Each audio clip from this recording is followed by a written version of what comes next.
Sugar Sean O'Malley rose to the pinnacle of the MMA world this weekend with his TKO win over Aljamain Sterling. The build-up to this fight was aggressive and had both men going back and forth on how much they didn't like each other. Emotions were high going into it, or so it would seem. During the first round, you could see both O'Malley and Sterling were measured in their approaches. It felt like an anime fight where at any moment it could end. One mistake would spell disaster. Either Sean would get the knockout or Sterling would get the takedown. In this fight, in the finish, in between rounds, in the way Sean carried himself, you can see the professionalism and emotional control on display. You can see the years of practice with spirituality and the simple actions that work for him.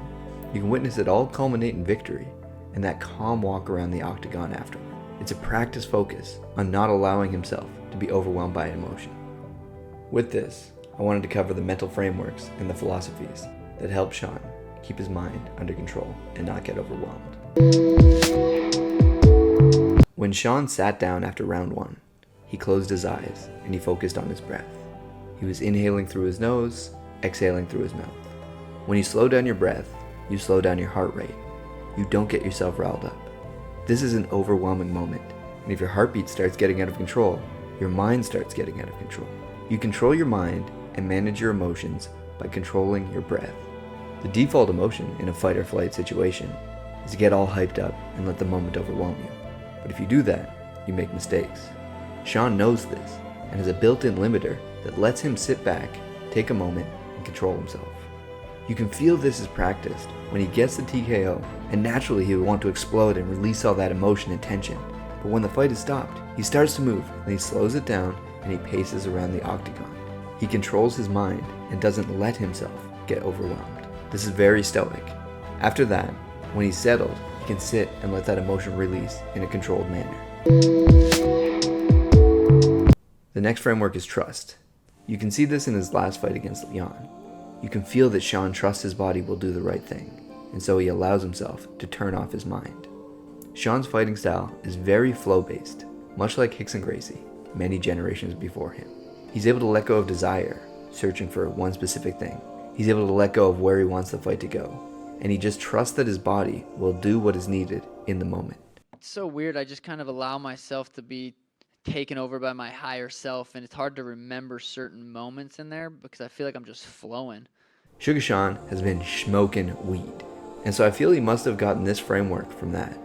He has this body awareness and realizes that the right action can flow through him at the perfect moment, provided he turns off his mind. If you're stressed and overthinking a lot, you can't get into flow.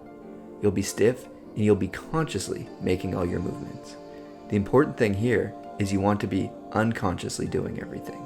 You want to be letting your body do the work.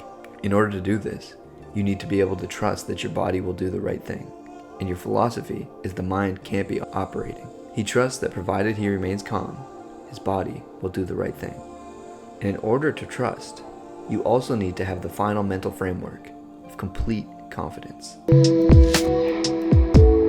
There's this very interesting interaction between Andrew Tate and Sean O'Malley that I think about all the time. They just finished recording a podcast together and are walking out when Tate's talking about smashing broads in Dubai.